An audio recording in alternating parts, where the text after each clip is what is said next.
हम लोग का यूपी और बिहार में जो दशहरा 10 दिन का होता है वह पूरी तरीके से मतलब बीत चुका है। मतलब अब आने वाला है मतलब छठ पूजा और दीपावली। मतलब इस पूजा को मतलब काफी लोग इंतजार कर रहे हैं।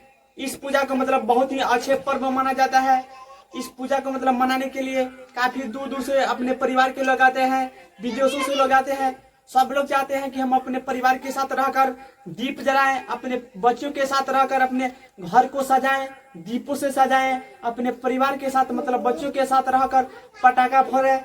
बाकी बिहार की सरकार के द्वारा पूरी तरीके से मतलब पटाखा पर मतलब बैन की गई है कि आप पटाखा नहीं बजा सकते हैं। मतलब बिहार के 4 जिला जैसे पटना, गया, मुजफ्फरपुर, हाजीपुर, इन 4 जिलों में आप पटाखा नहीं बजा सकते हैं। मतलब ये बिहार सरकार के द्वारा के मतलब यह निर्देश है कि आप पटाखा नहीं बजा सकते हैं। जो भी बजाएगा और जो भी बेचेगा उस पर मतलब पूरी कार्रवाई की जाएगी, कानूनी कार्रवाई की जाएगी।